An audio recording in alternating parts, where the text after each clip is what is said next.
Hi, I'm Jennifer Archer, and I'm the author of Through Her Eyes. And I have a secret that I want to tell you today. But you're going to have to wait a second because first I'd like to say how very thrilled I am to be a part of the Texas Library Association's first Spirit of Texas reading program. Libraries have been a big part of my life, a wonderful part of my life, and I know I'm not the only author that feels that way. I think most authors feel that way. E.B. White, who wrote Charlotte's Web, said something about libraries that really sums up my feelings about them, and I'd like to read that to you. He said, "A library is a good place to go when you feel unhappy, for there in a book you may find encouragement and comfort." Now, I know from experience that those words are true, but I think I'd add one more thing to that, and that's the secret that I wanted to tell you. And the secret is that libraries are also a really good place to hide out. Now, let me explain what I mean about that.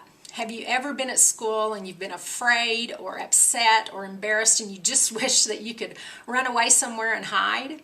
Well, Tansy, in my book Through Her Eyes, feels that very way when she is having her first day at a new school and the lunch hour rolls around and she's afraid to eat alone in the cafeteria. So she basically escapes to the library and hides out there the entire lunch period. And when I wrote that scene, I knew exactly how Tansy felt because I once did the very same thing myself. When I was 16, I moved to a new town and started a new school.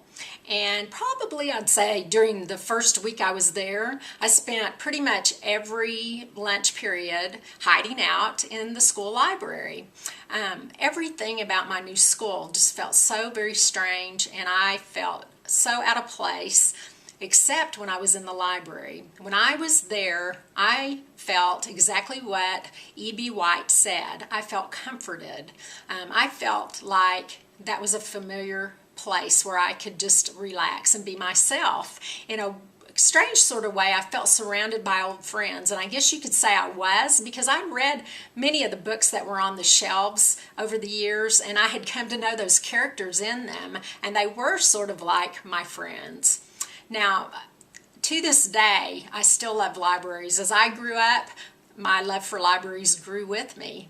And, you know, there was even a time in my life that I thought about becoming a librarian, but life took me down a different path and I became a writer instead. As a writer, the question I'm most often asked is, where do I get my ideas? So I thought I would talk a little bit about how I got the idea for Through Her Eyes today.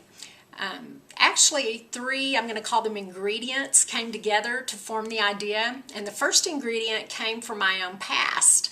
I moved 23 times before I was 11 years old, and then another time when I was 16. And I wanted to write a story about a girl who had had that same experience growing up, because I thought that I could make her seem very real because we had shared that same background. I thought that I could make her really come alive on the page for the reader. I understood her, and I knew the lessons she needed to learn, and I knew what she had gone through, the good and the bad about moving all the time when you're growing up. So that was the first ingredient. The second ingredient came from me paying attention to my everyday world and things I see all the time. I live in the Texas Panhandle, and there's a small town close by where I often drive through, and when I do, I see this old, creepy kind of old house, a big old house across this field at the edge of town. And the house has a turret. And turrets are really unusual for this part of the country. You don't see a lot of them. So whenever I pass by there, I always catch myself wondering, you know, who built that strange house and why did they decide to make it so different than the other houses in town? And I wonder who lived there over the decades and what might have happened there to give the house its creepy feel.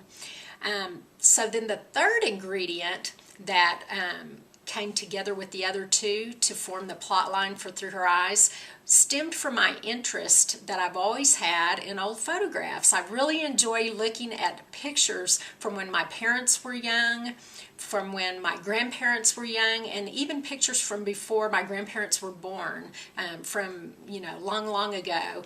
And whenever I do that, I always wish that I could step through that image and into that time period and find out what life was like back then. And so I took those three ingredients and put them together, and I began asking myself the writer's magic question: what if? What if this 16-year-old girl named Tansy, who had grown up moving all the time, moved again right before her junior year of high school to a small Texas town? And what if, to make the move even harder for her, her mother rented this creepy big old house, very isolated and out in the country?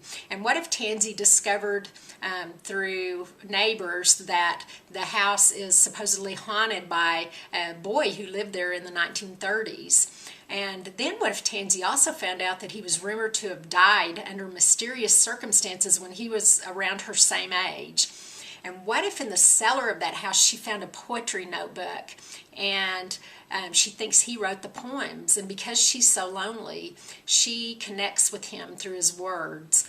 And then I thought, what if Tansy was an amateur photographer, and through the lens of her camera she starts to notice that she's not really seeing what's actually in front of her. Instead, she's seeing the house and the property around it as it might have looked back when the boy was alive, when the house was newer and the paint was fresher and the trees were smaller. And then she actually sees the boy himself through the lens of her camera.